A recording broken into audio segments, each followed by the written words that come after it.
Ada seorang remaja bertanya kepada pamannya tentang mengapa bisa para pemuka agama, baik itu pendeta atau ustadz yang memiliki banyak pengikut, hidupnya pasti kaya raya berlebihan.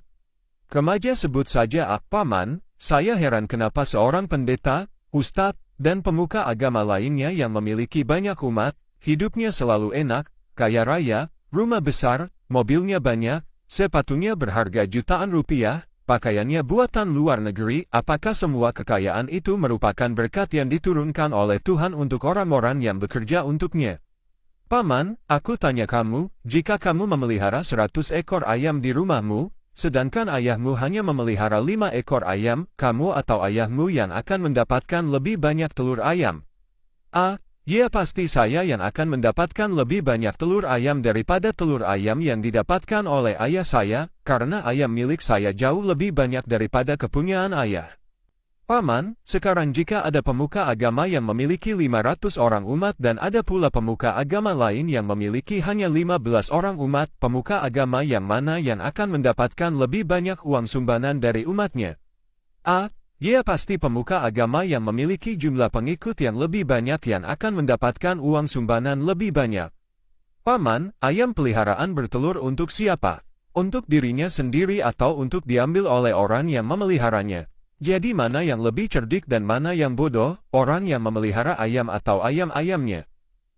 Ayam bertelur ya pasti telurnya akan diambil oleh orang yang memeliharanya. Yang bodoh ya ayam-ayam itu, mereka bertelur setiap hari tapi telurnya menjadi milik orang yang memeliharanya. Paman, lihatlah ayam atau bebek yang ada di dalam peternakan, ketika seekor ayam berkotek, maka seisi peternakan akan berkotek-kotek. Dan ketika seekor bebek mengeluarkan suara, bebek-bebek lainnya di dalam peternakan akan mengeluarkan suara bising yang sama. Makanya umat akan dibuat jadi bodoh terlebih dahulu, logikanya harus dimatikan, diwajibkan satu suara, dilarang membantah, dilarang berargumen, dilarang meragukan ajaran, apapun yang diajarkan oleh pemuka agamanya wajib untuk dipercaya sebagai perintah Tuhan, ego umatnya dilambungkan terlebih dulu, katakan bahwa mereka adalah orang-orang pilihan Tuhan, lebih diberkati daripada orang di luar agamanya, diyakinkan bahwa dengan memberikan sumbangan untuk pemuka agamanya atau tempat ibadahnya berarti telah memberikan tanda syukur untuk Tuhannya, semakin banyak dan semakin sering menyumbang maka akan semakin besar pula pahala yang akan diterima. Semakin banyak umat bodoh, maka akan semakin kaya raya pemuka agamanya. Pantas saja para pemuka agama yang memiliki banyak pengikut, apalagi pengikutnya orang-orang kaya, pengusaha, pedagang besar, artis, DCB. Pemuka agama itu pasti kaya raya. Paman, seperti itulah kejinya manusia, penyembah harta, bukan hanya barang nyata yang diperjualbelikan, tapi Tuhan pun dijadikan maskot dagangan demi memperkaya diri sendiri. Tapi kok bisa ya mereka membodohi begitu banyak orang, bahkan orang-orang terpelajar yang berpendidikan tinggi pun bisa mereka tundukkan dan mereka kuasai jiwa dan raganya. Paman, racun dogma itu jauh lebih berbisa daripada racun King Cobra. Ego manusia ketika sudah dilambungkan setinggi langit, akal sehatnya langsung runtuh sampai ke dasar samudra. Ketika logika manusia sudah dikebiri, maka seorang profesor dokter atau seorang jenderal bintang 4 pun bisa serupa dengan keledai dungu jika egonya sudah melambung tinggi, dibodohi pun mereka sudah tidak sadar lagi. Berarti para pemuka agama itu punya kesaktian yang luar biasa dong, sampai bisa menutupi akal sehat begitu banyak umatnya. Kalau tidak karena kuasa Tuhan, bagaimana bisa mereka membodohi begitu banyak orang? Paman, kamu pun mulai ikut bodoh.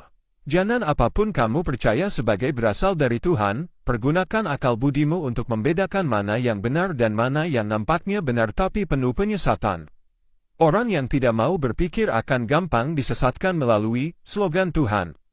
Karena para penipu banyak menggunakan nama Tuhan untuk tujuan menipu. Ingat, semakin banyak dan sering orang menyebut-nyebut nama Tuhan di dalam percakapannya, kamu harus semakin waspada terhadap orang yang demikian.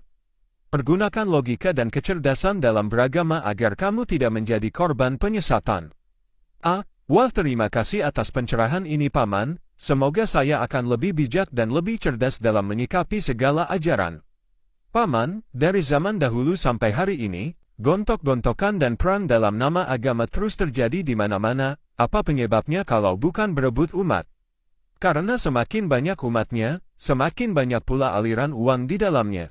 Makanya setiap agama selalu berupaya untuk menambah umatnya dengan berbagai macam cara. Ada yang klaim sebagai agama kasih, ada yang menyebut dirinya agama damai, tapi perang dan pembantaian dijadikan alat untuk memperbesar kekuasaan dan umat. Kasih dan damai yang bagaimana yang bakal terwujud dari slogan seperti itu? Teruskan penjelasannya Paman. Paman, cukup sampai di sini dulu, karena untuk mengungkapkan segala upaya pembodohan ini, membutuhkan waktu yang panjang untuk menjelaskannya. Yang harus kamu perhatikan, jangan mau jadi seperti bebek atau ayam yang dikurung di dalam peternakan, tapi jadilah seperti Raja Wali atau ayam hutan yang hidup di alam bebas, karena dirimu memang terlahir bebas untuk jadi saksi keagungan semesta yang tanpa batas. Kahayu Sagung Dumadi.